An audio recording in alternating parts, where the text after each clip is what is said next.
Right before we jump into this video, if you'd like me to send you a free guide to capturing motion in low light situations, just look for this orange box over on my website, put your name, email address in it, hit send it, and I will send you that guide for free.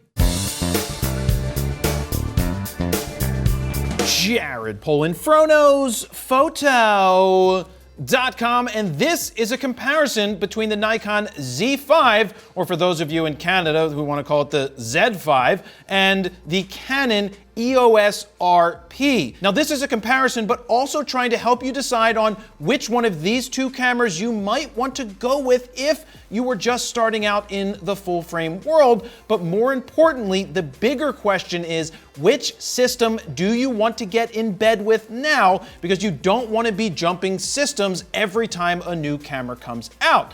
Now, some of you may be saying, well, where is the Sony entry-level full-frame camera? It's not right here. It's not right here because it's almost $1,000 more than these options, and that's why we're not putting it up here with these two cameras. So the Canon EOS RP at the time of making this is almost 2 full years old. It was the second full-frame mirrorless camera that Canon came out with, and it was the smallest full-frame camera of some sort. With some reason, somehow they were able to say that, and it certainly is a small full-frame camera that has stripped a lot of the functions that the EOS R had at the time. But if you follow the industry, we know that Canon has the EOS R5 and the EOS R6. So 2 years on, this camera is getting a little old and a little long in the tooth and probably will be replaced at some point. So that's something I wanted to get out of the way right now so you can keep that in mind. Now, the Nikon Z5 at the time of recording this is much newer. It follows in the footsteps of the Nikon Z6 and the Z7, which are both more expensive, and this is the entry level into the full frame from Nikon. Now, they may come out with another entry level camera at some point that's below this in full frame, but this is the offering, and the reason they're both here right now is because they are priced very similarly. But now it's time to get into the specs. Starting with the Z5 sensor, you have a 24.3 megapixel full frame CMOS sensor, which might be the same as the one that you found in the D750, just with some tweaks. Now, Nikon in the Z6 and Z7 uses a BSI sensor, which is backside illuminated. This one is not that. It is not a back illuminated sensor, but that D750 sensor cranked away really well for 4 years. So if they made some tweaks to it, which they probably did, it is still a very good starting point and a very good sensor.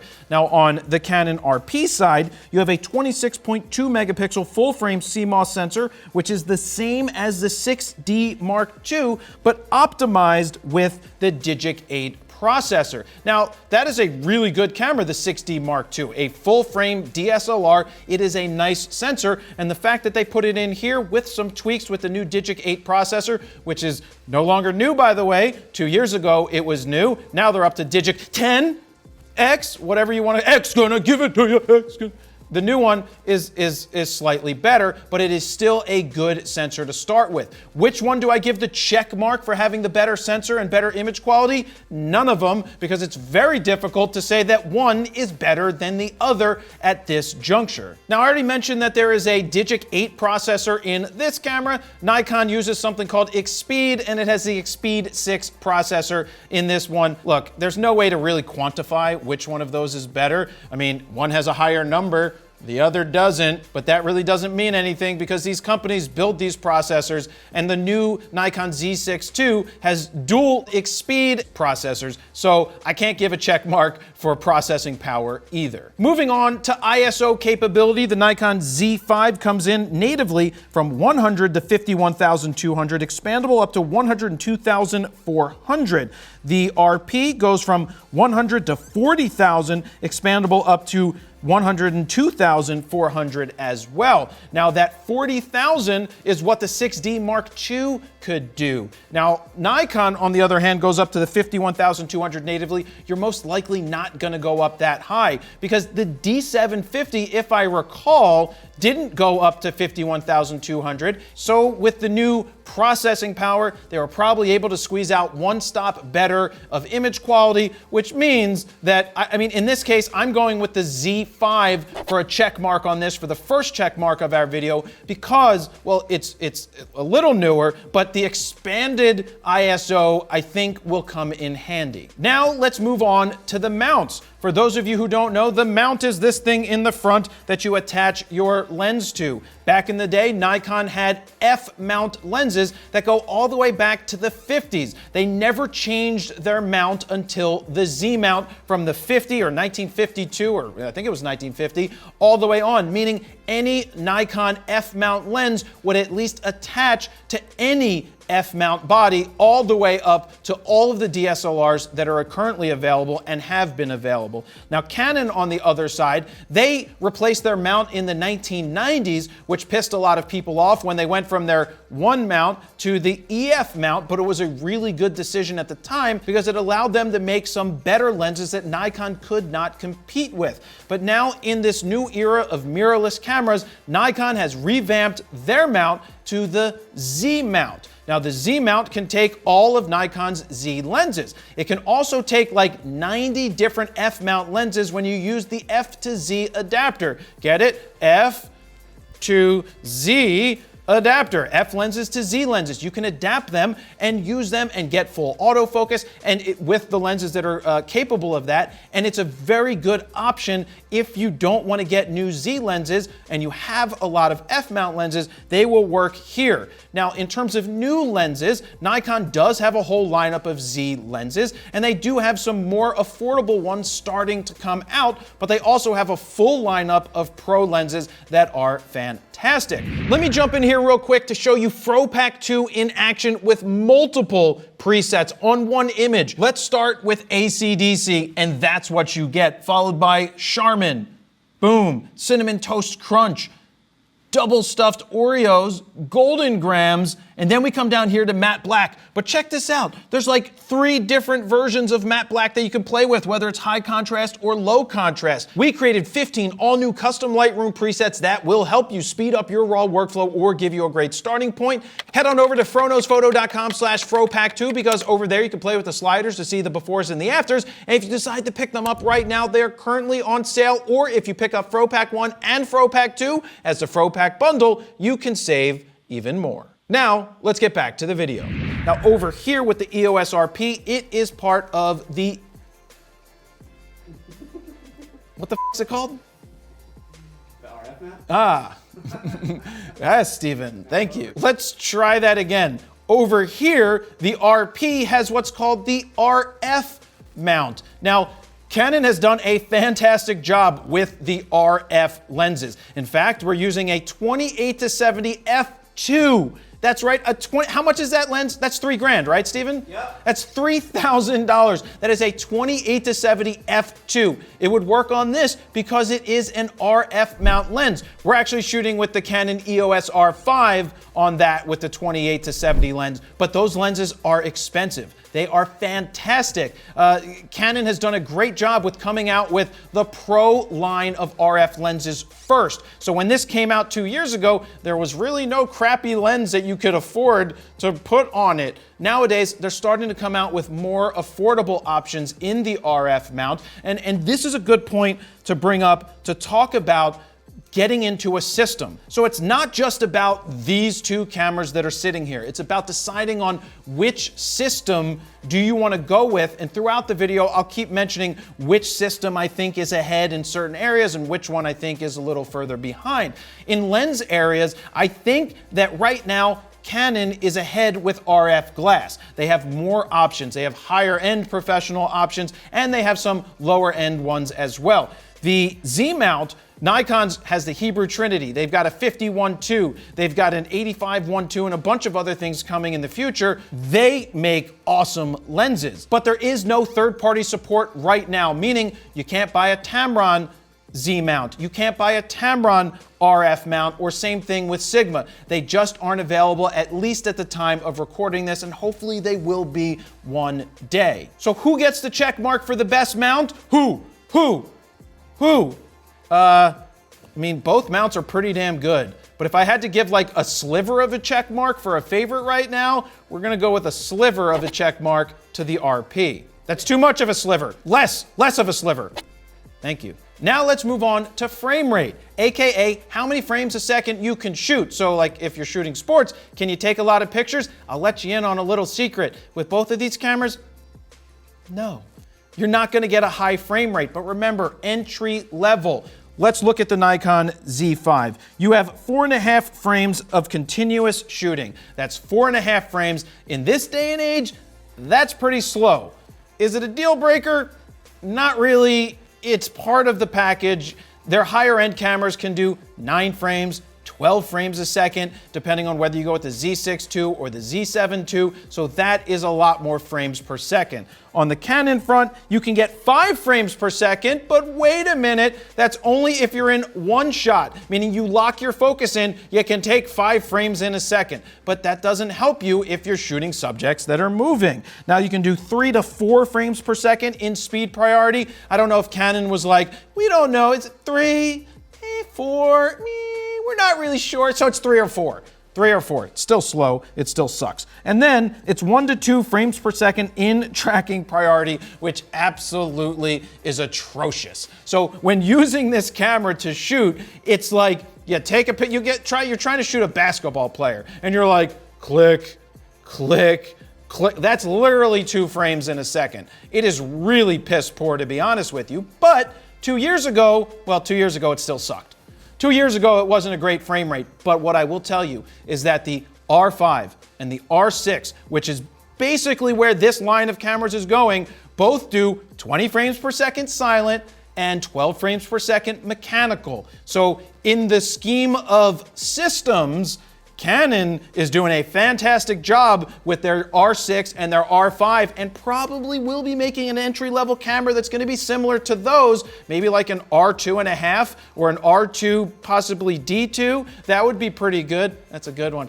Copyright, trademark me. That would be a good one because it would probably shoot much faster. Nikon, on the other hand, doesn't really have a super duper fast shooting camera. Yes, you can get up to 14 frames in certain modes, but the Canons are blowing them out of the water, so in terms of the R5 and the R6. So keep that in mind if you're deciding on a system. So who gets the check mark? Who?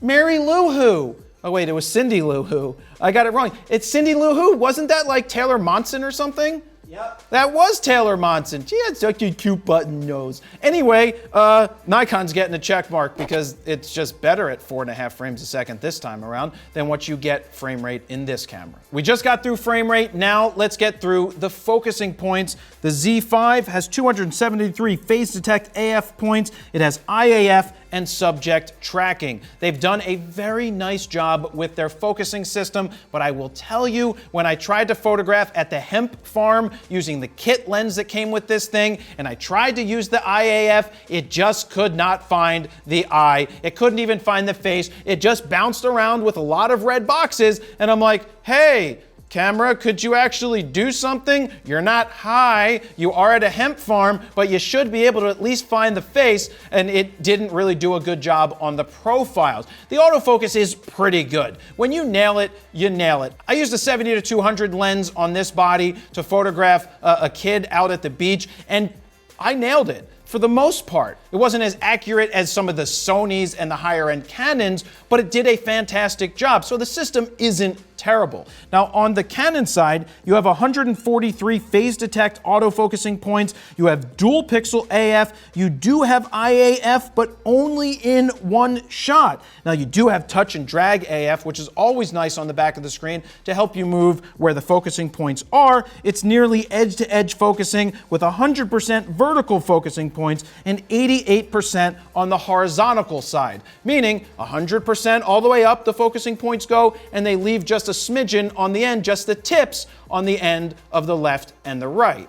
Now, I love dual pixel AF. That is an incredible system when it comes to continuous autofocus. But the IAF only allowing you to use it when it's in single point, wasn't really a great option when I was testing this out almost 2 years ago. So the system has gone so much further. This again is where we will talk about if you want to get into an ecosystem. The Canon ecosystem is really good at the time of recording this. The autofocus on the Canons is far superior to that of the Nikons. Now I know the Nikon people want to hate on me for saying that, but until you actually stop just using Nikon and try what Sony and Canon have out there, that's when you realize that the ecosystem and the autofocus capabilities are fantastic on the Canon front.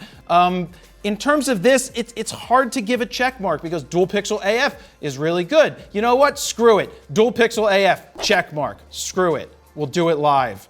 Check mark. Since you're watching this video, it's possible that you don't own any of the cameras or lenses that I'm talking about. Well, if you'd like to show support for this channel and purchase one of those cameras or lenses or more, the links are down below. When you use those affiliate links, it helps us to continue to make these videos. Here's something else that differentiates these two cameras. You can shoot at 1/8,000th of a second with the Z5, and you can only shoot at 1/4,000th of a second with the RP. Now that means on a super bright day, you will have to stop down your lens to cut back on the amount of light coming in if you can only do it 1/4,000th. That's one stop of light. 4,000 to 8,000 is one stop. So you can shoot a little wider open, meaning a larger aperture with the Nikon Z5. So for that 1/8,000th of a second versus 1/4,000th, you get 4,000 extra check marks signified by this one check mark times 4,000. Now let's move on to burst rate. The Nikon Z5 can shoot 100 RAW files in a row before running out of buffer space. Now that's going to take you a while at 4.5 frames a second. That's like, if I do my math correct, 100, that's like 48 minutes. It's going to take you 48 minutes of shooting in a row to fill that card. Not actually 48 minutes. I don't know how to do math. I didn't get out of Algebra 2. I flunked, okay? Leave me alone. Don't bring back those memories. Now, on the Canon side, it's 50 RAW files in a row, and that thing shoots super slow, so it's gonna take you forever to do that as well. Look, you're not gonna outrun the buffer in these cameras because these cameras couldn't outrun themselves if they wanted to. It couldn't even outrun Fat Bastard in Austin Powers. Get in my belly. That's right. Yeah, so nobody's getting a check mark because they're good enough. Since we just mentioned burst rate, let's get into the types of cards that you will find in these cameras. The Nikon Z5 has two SD card slots that are UHS 2. It was the first Nikon mirrorless camera to offer you 2 card slots because their first ones, the Z6 and Z7, didn't offer you that.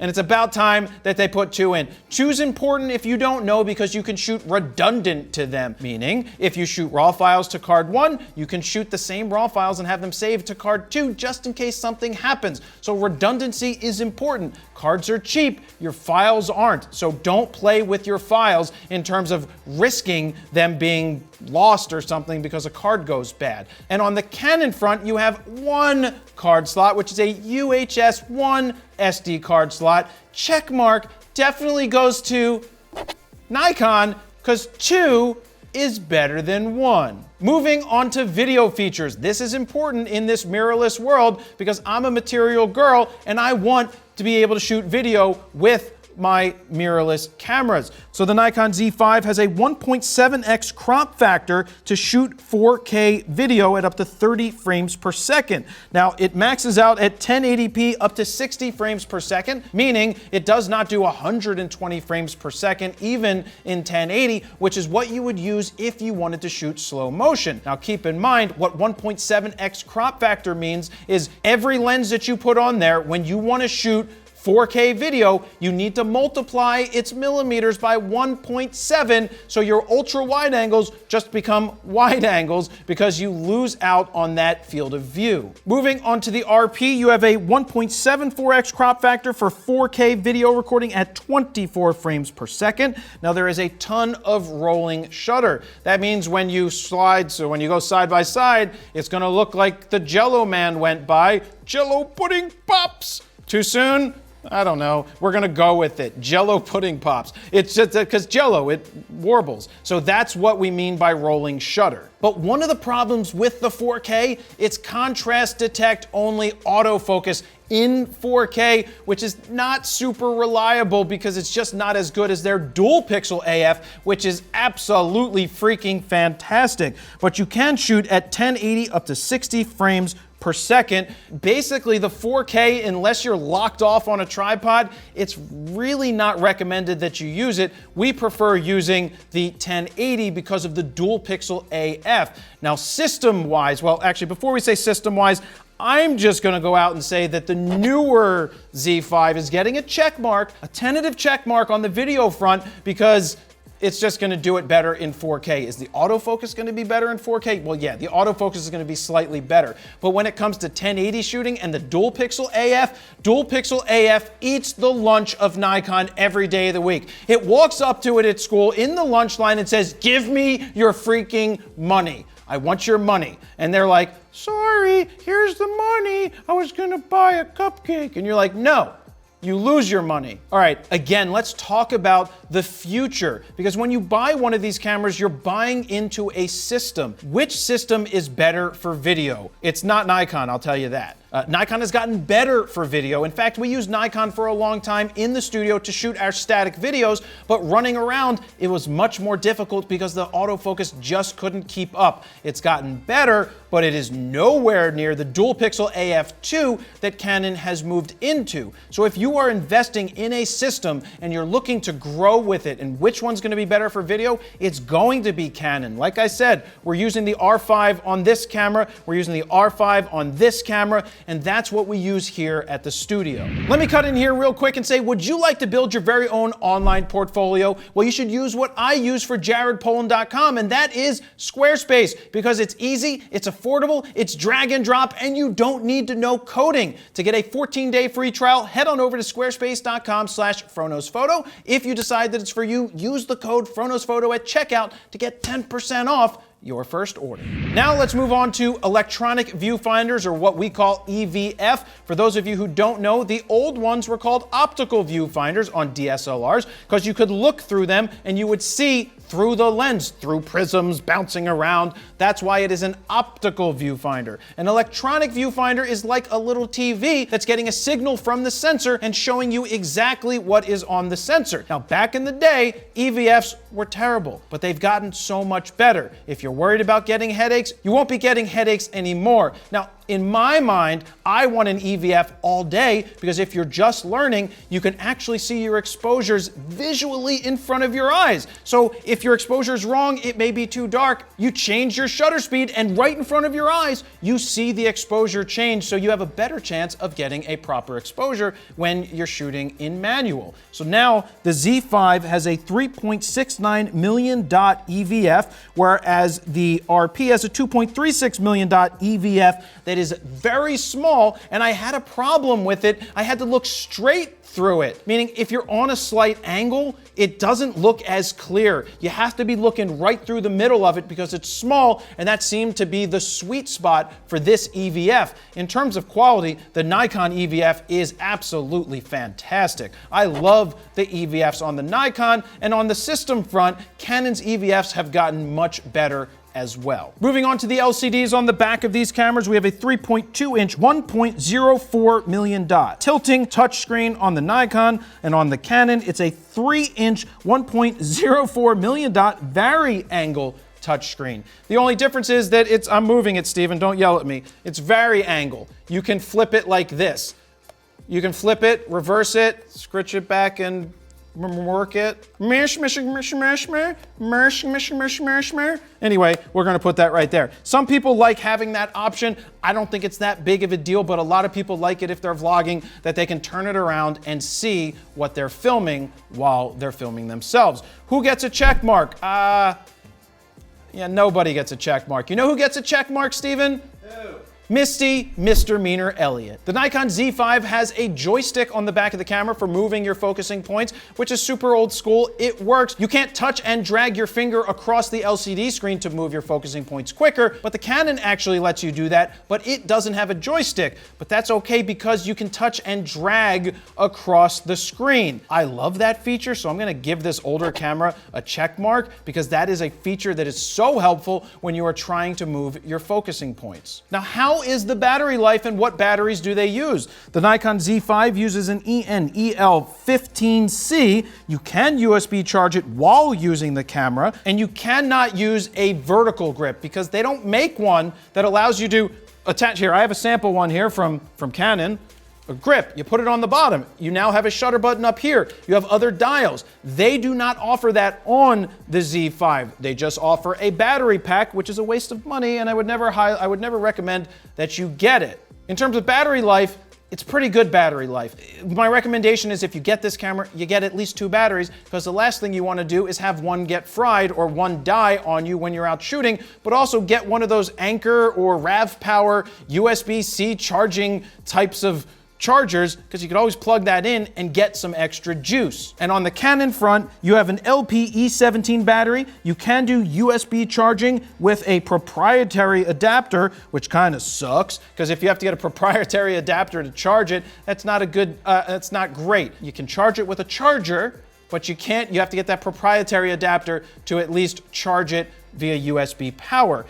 You're gonna get plenty of shots out of it. Of course, same recommendations as before. Make sure you have extra batteries. Now, I did forget, because it's been almost 2 years since this camera came out, that Canon actually came out with this grip thing on the bottom. It's an extension grip. It doesn't do anything other than extend it, but it makes it feel a little more girthier in your hands. And I'm not used to that. That's why I forgot about it. But I do recommend that if you do pick up an RP, you get one of those extension grips. Would you like to show the world that you shoot RAW? Well, maybe you want to pick up this vintage film shirt. You can do so at store.FroKnowsPhoto.com, where there's specials and deals on different types of I Shoot RAW shirts and different types of swag. So go ahead and go to store.FroKnowsPhoto.com. So which one of these cameras needs to go on Weight Watchers? Well, neither of them. Neither of them? Neither of them, because the Nikon weighs in at 1.3 pounds or 590 grams. The Canon weighs in at 1.07 pounds or 485 grams. Without lenses, these babies are light and petite and small. Do they feel good in the hands? The Canon, surprisingly, has always felt good in the hands. Now, my pinky does, and not the brain, but my pinky does hang off the bottom of it, but it doesn't feel terrible to shoot. It has the buttons where they need to be. It doesn't have a lot of them, but it does feel okay in the hands. Now, the Z5 feels just like a Z6, a Z6 II, a Z7, a Z7 II, and even the Z50, which is smaller and lighter. This feels very nice in the hands. It's a nice, robust setup, and anybody getting into the Nikon ecosystem will know that it's pretty familiar up and down the lineup because they all do about the same things. So in terms of feel, I'm just gonna go ahead and say check mark to Nikon because it just feels good and it feels more sturdy. It's not as light. Now that doesn't say that the Nikon's better overall, but what will determine which is better overall is this test called the wind tunnel test. And today, I'm coming around the front to do the wind tunnel test. I don't care if you see my back.